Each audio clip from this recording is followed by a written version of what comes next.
guys, it's me, Rachel, and I'm doing shorter videos this week. It occurred to me that we don't all have, a lot of time and space necessarily in our current situations to do like a long practice. I know my family gets frustrated when I use the living room for too long. So I'm doing some shorter practices. Another reason that I think these shorter practices might be good is I'm kind of getting a lot of certain types of poses together that people might not want to do. Some people might not want to do because of injuries or just because you don't like them. And so just a heads up, we're going to be doing a lot of dog pose and a lot of plank in this video. So if your wrists are problematic, you can always try things on your knuckles or your forearms, but just a heads up, this might not be like the #1 best practice for you, but you can give it a shot and see what you like, what works for you. So we're gonna start sitting for just a moment or two to get our bearings. Noticing the length of your spinal column. If it's comfortable to have your eyes closed, you could do that. If you'd rather have your eyes open, that's fine.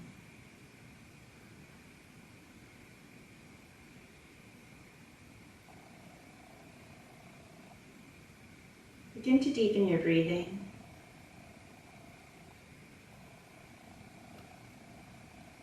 As you deepen your breathing, see if when you inhale, you can notice the chest moving in all directions. It's not, I think a lot of us think of our lungs as being kind of in the front of our body. The lung fills up our chest cavity. So notice the back of your chest, the side of your chest expanding when you breathe in. And everything softening when you breathe out.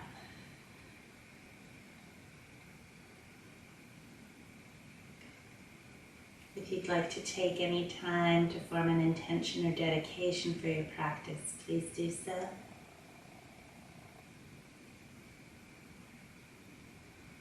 And then if your eyes were closed, we can open them. If you were sitting cross-legged, switch the crossing of your legs. If you were in a symmetrical position, feel free to stay there. And we're going to go ahead and stretch our arms out in front of us and then bend your elbows at a right angle. Now here, if you are someone who happens to be fortunate enough to have a yoga block at home that you could keep in between your hands, that would be great. But if you don't, just use your awareness to have about a block's worth of space between your hands.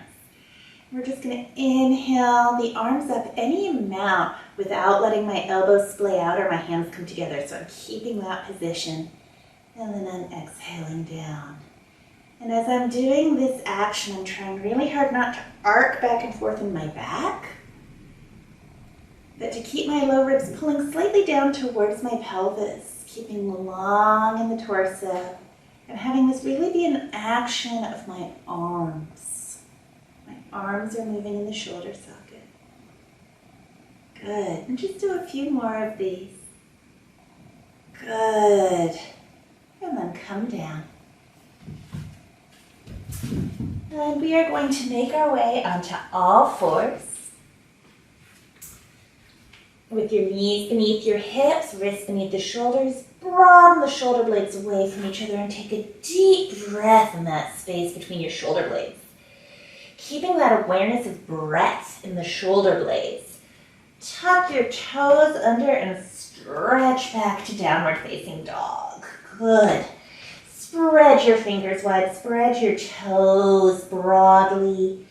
Feel your feet lengthening. It doesn't matter if your heels are miles off the floor, but think about the heels lengthening away from the toes like you wanted to make your feet grow a size.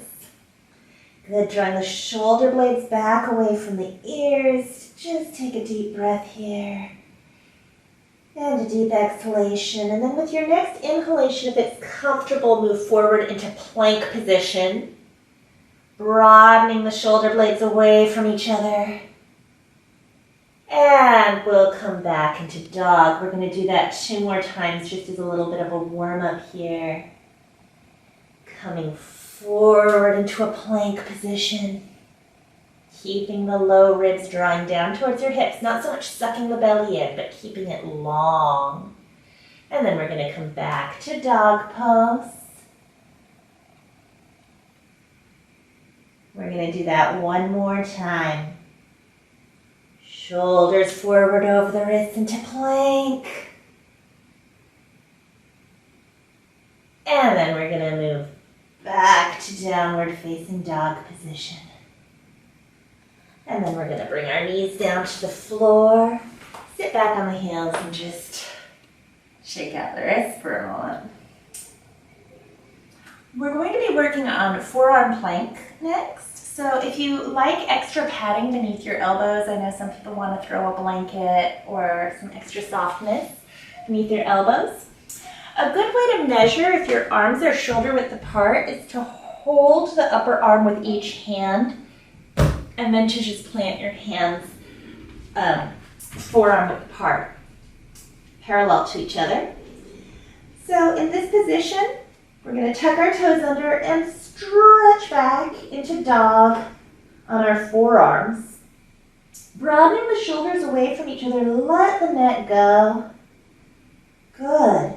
And here, if you would like to, you could choose to stay here and hold the pose, or you could inhale, lift the right leg up any amount, exhale, put it down, inhale, lift up the left leg, exhale, put it down.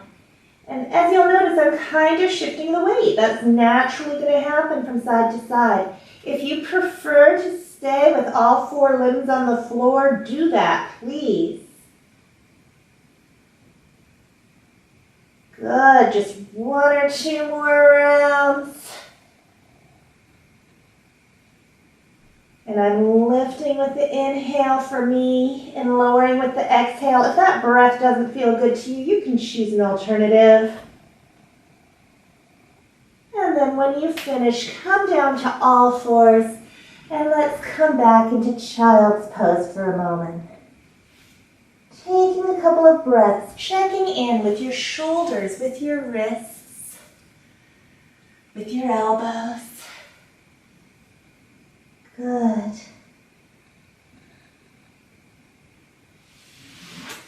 Okay, we're gonna do a little break just for our upper body. So we're gonna come up to standing for a moment. Don't worry, we're coming back to it. Tucking your toes under. Sit back on your heels. If this is too much for the arches of your feet right now, you could bring some of the weight forward into your hands. Or you could sit back. Whatever feels better for you. And then from here, if you would like to, if your knees agree to squat, you could push back to be on the balls of your feet. And again, you could use your hands on the floor to help you balance.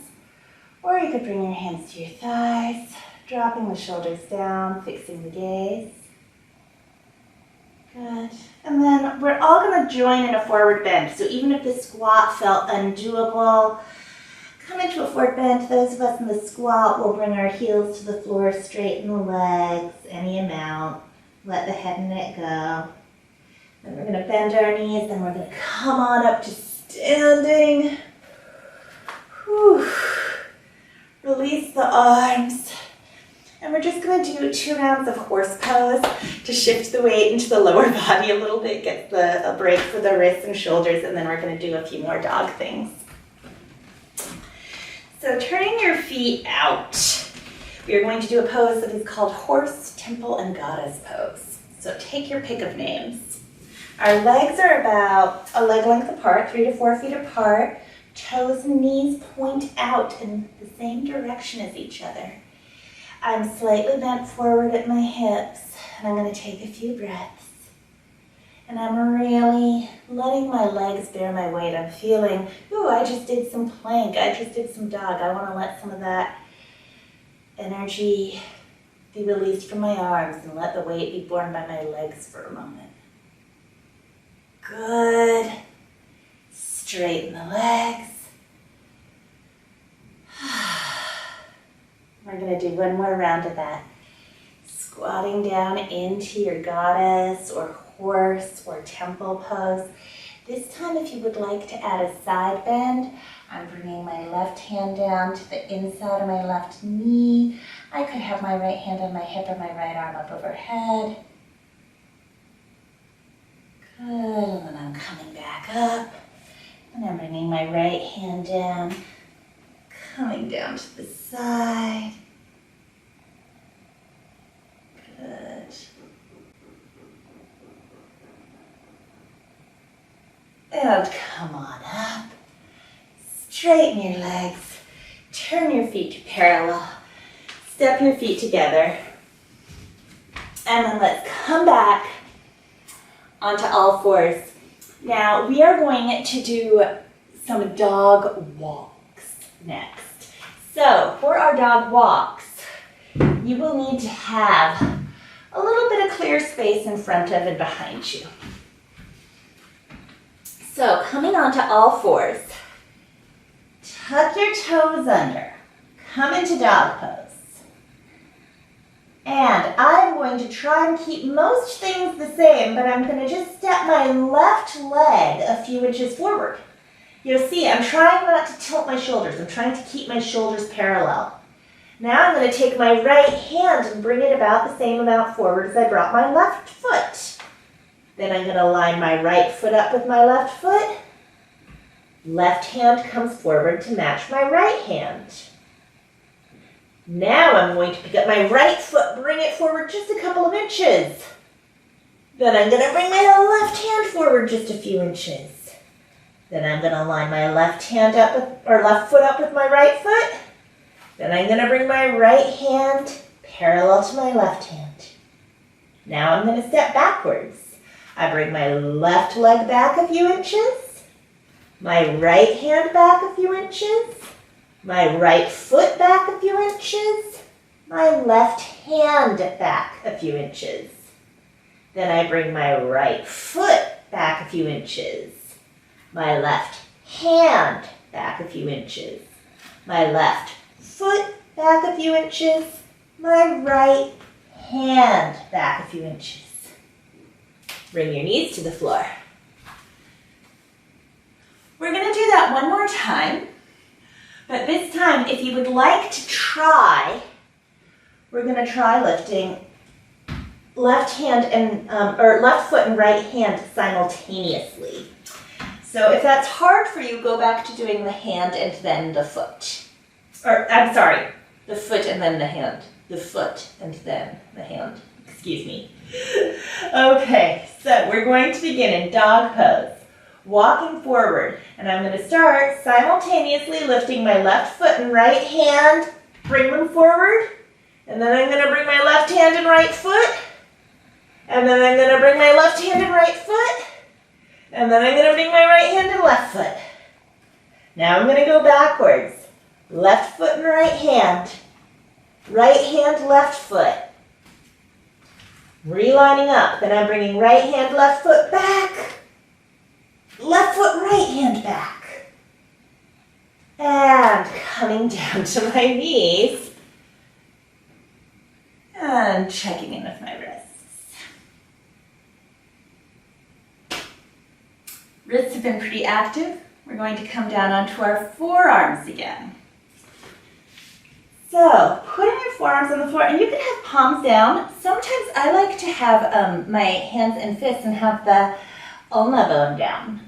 So you could choose to be on the side of the arm or on the bottom of the arm, whichever feels better. And come into this plank position, relaxing the jaw, relaxing the shoulders. And holding forearm plank, you could choose to either stay here still. If you would like to add some mountain climbers, turning out the legs, and as you exhale, bringing the knees towards the outside of the shoulder, you're welcome to, but that's not obligatory. Just a little fun thing you can do if you're feeling it.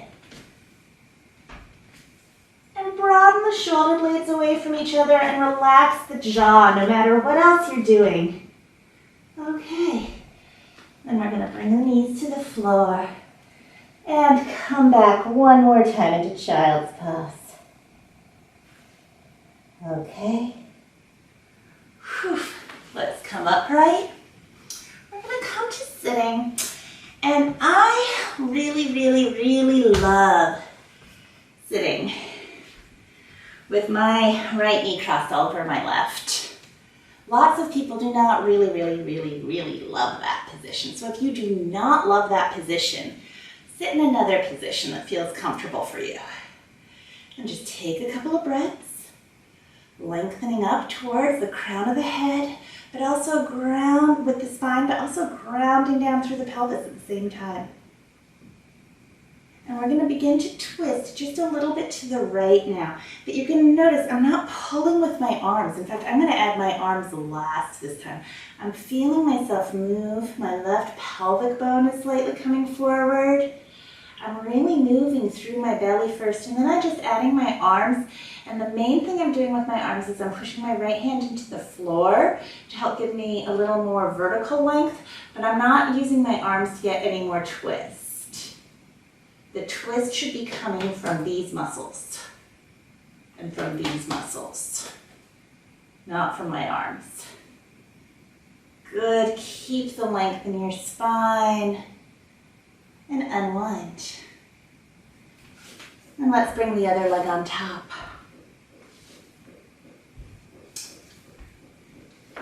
Again, you choose your position that works for you. Not everybody has the same body type, body configuration, limb length. So we're habits. So different things are going to be comfortable for different bodies. Once again, I'm going to come into a twist. This time I'm twisting to the left. And I'm going to use that right pelvic coming forward, and I'm feeling my whole core turning. And you're noticing I'm not having to pull myself with my arms. And then that left hand comes down. But the main thing I'm using that left hand for is to help me go up towards the ceiling with my spine. Good. Just take a few breaths. And then again, unwind back to center.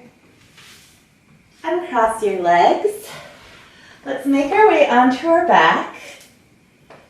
And we're going to stretch that right leg up towards the ceiling. If you're used to using a belt and you have one handy, you definitely may. You definitely don't have to use a belt if you don't want to.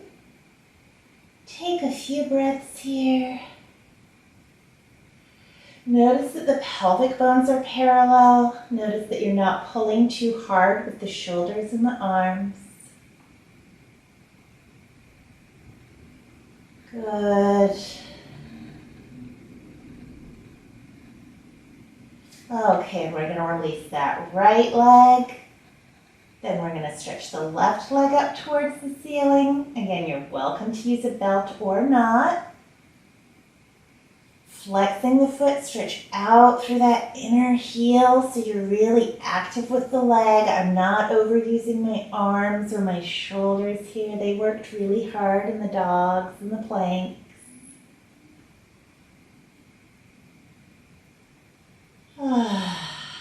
Take a couple of deep, full breaths here.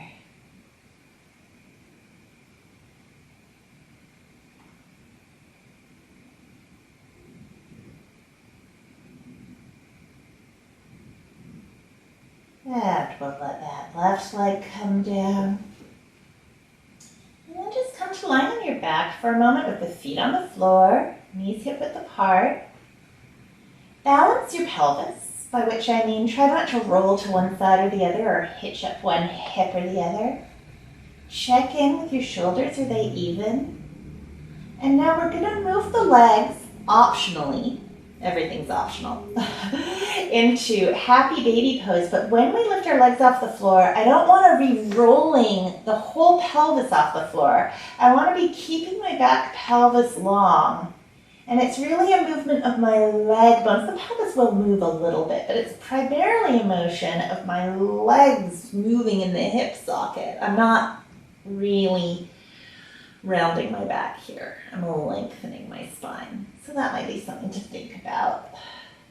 And again, don't feel like you have to catch the feet. You can always catch the backs of the thighs or the calves, wherever feels good.